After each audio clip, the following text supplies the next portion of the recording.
So from a young age, my parents pushed me pretty hard away from the food industry. My dad was a chef and my mom was a waitress.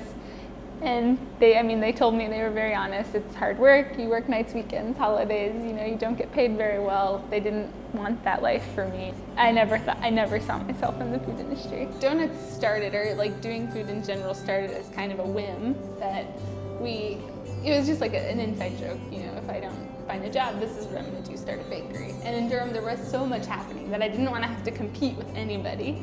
We started on a tricycle, and in order to operate any kind of mobile food business in Durham, you have to operate out of a commercial, like a licensed kitchen.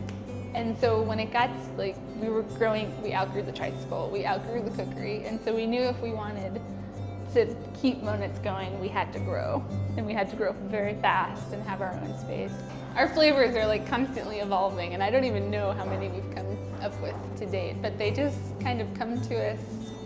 I don't know, you're looking at a recipe for an Indian dish and you're like, oh, that looks like it'd be great on pork, but it would probably be great on a donut.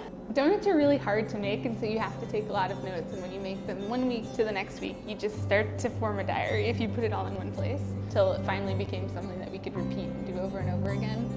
People come in and try to order their usual. People come in and be like, oh, you were supposed to have this today. But I think the one thing I love about our customers is they're so open to try new things. I really like the apple cider donuts a lot.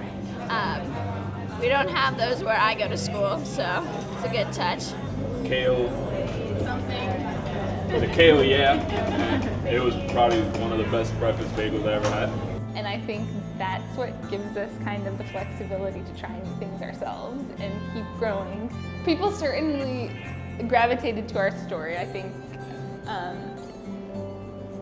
we're just like everyone else, I think, in a lot of ways, and people want to see them, they want to see themselves do well, so they want to see you do well. I actually stopped making donuts, and there was a big to-do about it because I put on a pair of pants one morning and I broke them, and I was like, that's it, no more donuts. And team time was changed forever.